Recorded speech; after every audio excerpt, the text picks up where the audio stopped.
In today's video, I'm going to teach you how to create a stock watch list on Google Finance. A watch list helps you keep an eye on price moves, news, and basic fundamentals for the companies or funds you care about all in one convenient place. We'll start on Google Finance, create a dedicated list, save it, and then open a stock as an example so you can see how it comes together. First, open your browser and head to google.com/finance. This is the main Google Finance dashboard. If you want your list to be saved and available across devices, make sure you're signed in to your Google account. You'll see market highlights, trending tickers, and a search bar at the top. Next, look to the top left of the page for the three horizontal lines, often called the menu or hamburger icon.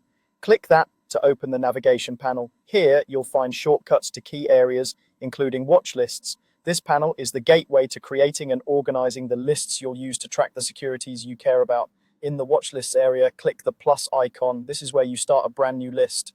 You'll be prompted to create a new list, so give it a clear, memorable name that reflects its purpose, like long-term holdings, tech stocks, or dividend ideas. Naming it thoughtfully now will make it easier to manage later, especially if you end up using multiple lists for different themes or goals. Once you've named your new list, click Save. That's it. The list is created and ready for you to use. You'll see it appear under the watch list section, and it will be available anytime you return to Google Finance.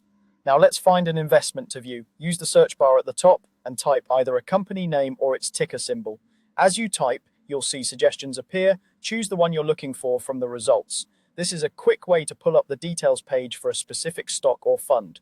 Click on the stock you're interested in to open its overview page. For example, you might open a well-known gaming company like Roblox to see how the details page looks. Here, you can review the price chart across different time ranges, read news, and scan key metrics such as market cap and volume. Exploring a stock page like this helps you decide what belongs on your list and why. That's the process. You've created a watch list, saved it, and navigated to a stock page to explore.